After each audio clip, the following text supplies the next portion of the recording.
நம்மளுக்கு நல்லா தெரிஞ்ச ஃப்ரெண்ட்ஸா இருந்தாலும், ரிலேஷனா இருந்தாலும், சில நேரத்தில நம்ம கஷ்டத்தில இருக்கும்போது கண்டிப்பா கை குடுக்க மாட்டாங்க.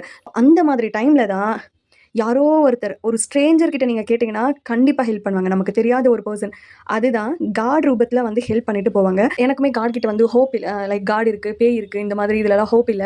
பட் நான் ஸ்ட்ரேஞ்சர் கிட்ட பேசுங்க, ஸ்ட்ரேஞ்சர் கிட்ட பழகுங்க ஆக்சுவலி. ஏன்னா முகம் தெரியாத சில பேரெல்லாம் ஹெல்ப் பண்ணுவாங்க. ஸ்ட்ரேஞ்சர் கிட்ட பேசும்போது, லைக் நீங்க சோஷியல் மீடியால சில பேர்கிட்ட பேசும்போதோ, அந்த மாதிரி ஒரு ஹெல்ப் சீரியஸ்லி என்கிட்ட காட் ஸ்டில் இருக்காரு. அது காடா இல்ல ஒரு மேஜிக் பெர்சன்ஸா இல்ல அது நம்ம லக்கா இல்ல யூனிவர்ஸ் அந்த மாதிரி பண்ணதா எனக்கு தெரியல. பட் டெஃபினட்டா நம்மளுக்கு முடியாது, ச்சே போடா அப்படின்ட்டு ஒரு டைம்ல உட்காரும்போது ஒரு கை நம்மளுக்கு குடுக்கும். கண்டிப்பா அது ஸ்ட்ரேஞ்சர்ஸோட கை. அந்த கை தான் நான் காடுன்னு நம்புறேன். ஸோ நம்மளுக்கு தெரிஞ்சவங்க ஹெல்ப் பண்ண மாட்டாங்க. ரிலேஷன்ஸ், ஃப்ரெண்ட்ஸ் யாருமே. நீங்க ஸ்ட்ரேஞ்சர்ஸ் இருக்காங்க. நீங்க கீப் ஆன் ட்ரை. உங்களுடைய பெஸ்ட்ட குடுத்துட்டே இருங்க. டெஃபினட்டா அந்த ஸ்ட்ரேஞ்சரோட கை வரும். அந்த ஸ்ட்ரேஞ்சர் உங்களுக்கு கை குடுத்துருக்காங்கன்னா, டெஃபினட்டா அவங்கள மறந்துறாதீங்க. அவங்களுக்கு ரிட்டர்ன் ஏதாச்சும் ஒரு கிஃப்ட்டோ சம்திங் ஏதோ குடுங்க. ஏன்னா வந்துட்டு யாருன்னே தெரியாத ஒருத்தர் உங்களுக்கு ஹெல்ப் பண்ணாங்கன்னா, டெஃபினட்டா அவங்களுக்கு நம்ம பாராட்டி ஒரு சில ட்ரீட்டோ இல்ல கிஃப்ட்டோ குடுக்குறது நல்லது. ஸோ எனக்கு இது நடந்துச்சு. ஸோ நான் உங்களுக்கு இது வீடியோ போடணும்னு நெனச்சேன். So follow for more. Bye by.